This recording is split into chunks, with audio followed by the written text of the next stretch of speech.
último programa aprendemos que uma das marcas da igreja invisível é o ensino. A próxima marca é a comunhão.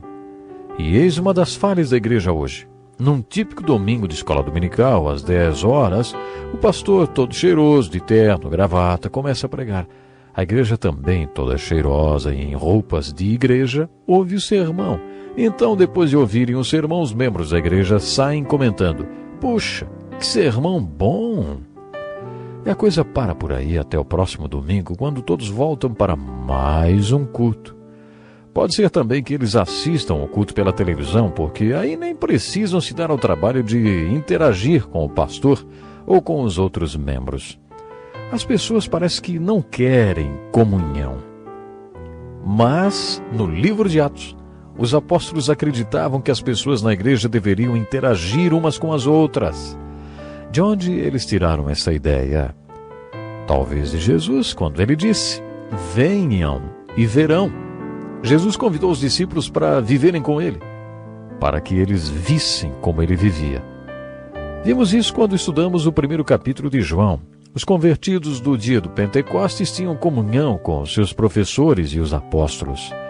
A palavra grega para comunhão é koinonia. Sam Schmaker, teólogo americano de Pittsburgh, dizia que comunhão é como dois colegas num mesmo barco. Quer dizer que comunhão é estar no mesmo barco com a outra pessoa, é ter uma parceria, um relacionamento que envolva compromisso. Os apóstolos tinham isso com Jesus, eles tinham comunhão com o Mestre. Lemos no livro de Atos que quando os apóstolos iniciaram o ensino com aqueles que tinham se convertido, mantinham-se unidos e tinham tudo em comum. Esta é mais uma marca da Igreja Universal Invisível, a comunhão. A adoração é a quarta marca da Igreja Invisível. Todos continuaram unidos no ensino dos apóstolos, na comunhão e no partir do pão, quer dizer, na Eucaristia ou a mesa do Senhor, a Santa Ceia, a ordenança que Jesus deixou para que os apóstolos se lembrassem dele e o adorassem. Jesus disse: "Isto é o meu corpo dado em favor de vocês. Façam isto em memória de mim. Este cálice é a nova aliança no meu sangue, derramado em favor de vocês." Os primeiros cristãos se reuniam em koinonia e adoravam a Deus, cumprindo a ordenança da mesa do Senhor. A igreja de Atos era uma igreja que também orava. Como não conseguimos fazer a obra do Senhor sem o poder do Pentecostes, devemos orar e pedir a Deus que nos dê poder. Ore sempre. Se é verdade que você não é, mas Ele é, que você não pode, mas Ele pode, então você deve orar continuamente pedindo poder a Deus. Quem mais poderia ser um vaso através do qual Deus trabalha, senão você, hein? Recapitulando as marcas da Igreja Invisível de Atos, temos então a missão, evangelismo, o ensino, a comunhão ou koinonia e a adoração. A quinta marca era a oração. Lendo o livro de Atos e o Novo Testamento, identificamos mais 10 marcas da Igreja Invisível. A unidade é a próxima. A igreja formava um só corpo. Em João 17 lemos que Jesus pediu 5 vezes que os discípulos fossem um. E eles eram um e tinham uma só mente, a mente de Cristo. Eles tinham unidade. A 7ª marca poderia ser chamada de diversidade. Eles tinham unidade, mas não tinham que rejeitar a diversidade. Existem empresas que têm unidade, mas que não toleram diversidade. Esse não é o conceito bíblico de unidade, isto é uniformidade. Muitas organizações alegam possuir essa unidade e abrem suas portas para que outras pessoas façam parte delas. Mas só que essas pessoas não podem ser diferentes. Elas têm que sacrificar aquilo que é o único nelas para poderem fazer parte daquela unidade. Mas a igreja do Novo Testamento tinha unidade com diversidade. Havia mais uma característica, a pluralidade. Essa é a 8ª marca da Igreja Invisível. As igrejas locais do Novo Testamento sempre tinham pastores, no plural, nunca um único pastor. O conceito de um só pastor na igreja não é bíblico. Havia sempre mais de um pastor, plural, isso mesmo, pastores. uma pluralidade de pastores. Todo o trabalho da igreja do Novo Testamento era de responsabilidade de todos os membros da igreja. Havia pluralidade nesse sentido, uma pluralidade sadia. O conceito de que a igreja deva ter profissionais no seu trabalho, isso tem tornado a igreja deficiente. As pessoas preferem pagar para um profissional se envolver na obra. Sabe, a igreja perde muito com isso. A igreja do Novo Testamento tinha uma pluralidade de liderança que entendia que o trabalho da igreja é responsabilidade de toda a igreja. A nova marca visível da igreja invisível é a empatia ou o amor prático. Era isso que o mundo percebia de diferente na igreja do Novo Testamento. Puxa, como eles se amam! Será que as pessoas falam isso da igreja de hoje? Será que posso falar isso da minha igreja? Uma das marcas da igreja invisível é o amor uns pelos outros. Na última ceia com seus apóstolos, Jesus lhes disse: amem-se uns aos outros. Como eu os amei, vocês devem amar-se uns aos outros. Com isso todos saberão que vocês são meus discípulos, se vocês se amarem uns aos outros. Essa empatia, ou esse amor de um pelos outros, é a nova marca da igreja invisível. Igualdade. Essa é a 10ª marca. As Escrituras pregam a igualdade absoluta dos diferentes membros do corpo de Cristo. Muitas mulheres acham que a Bíblia, de forma geral, mas principalmente as cartas de Paulo, subestimam a mulher. Já tive a oportunidade de visitar grupos e culturas primitivas. E sabe o que eu vi? Eu já vi uma mulher num chiqueiro amamentando o filho num peito e um leitãozinho no outro. Em outras culturas, os homens não cogitavam dormir com suas mulheres, mas dormiam com os porcos.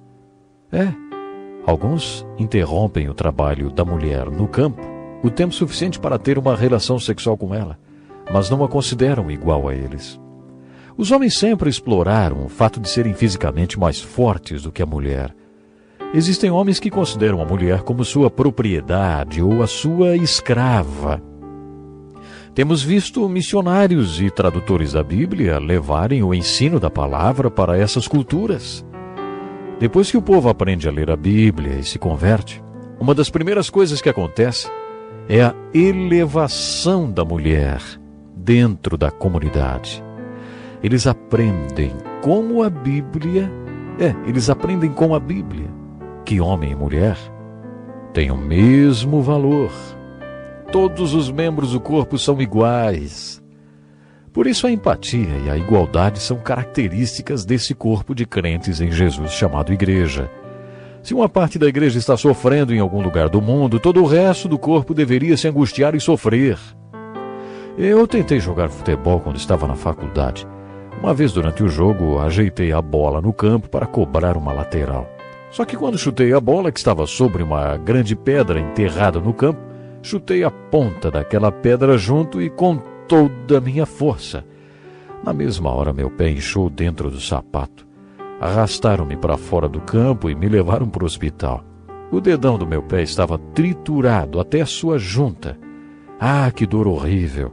Enquanto eles cuidavam do meu dedão, eu tinha dores fortíssimas no estômago. A pancada tinha sido no dedão do pé, mas o meu estômago estava doendo também. Eles me disseram que aquela reação era causada pela empatia do sistema nervoso.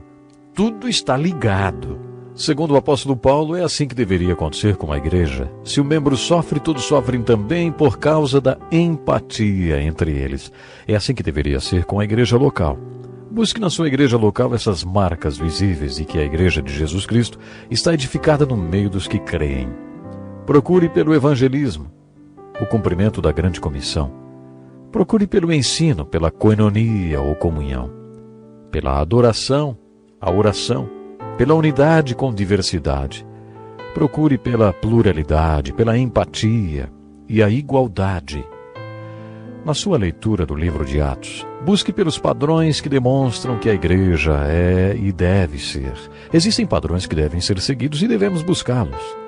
Não é sempre que vamos acertar, mas pelo menos devemos ter certeza do padrão-alvo que devemos perseguir. O livro de Atos nos mostra de maneira prática quais são esses padrões para a igreja local e como ela deve agir. Encontramos muitos outros padrões para a igreja no livro de Atos, além destes 10 mencionados. Por exemplo, perseguições e problemas internos. Esses dois padrões sempre estiveram presentes na igreja.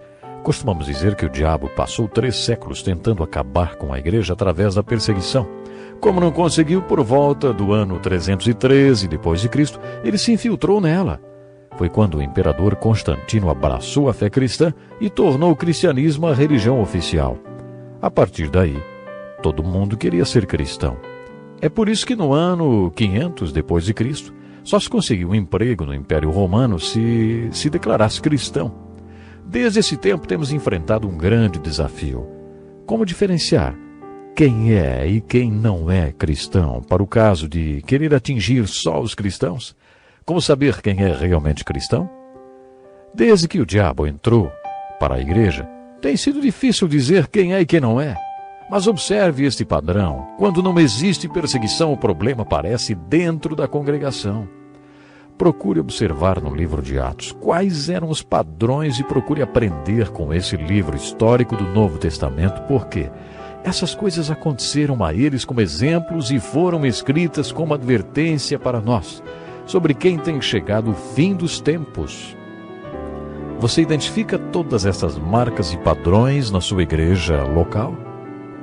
Ore a respeito disso. Coloque diante de Deus a sua vida e a sua igreja, para que ela tenha todas as marcas da igreja invisível do livro de Atos.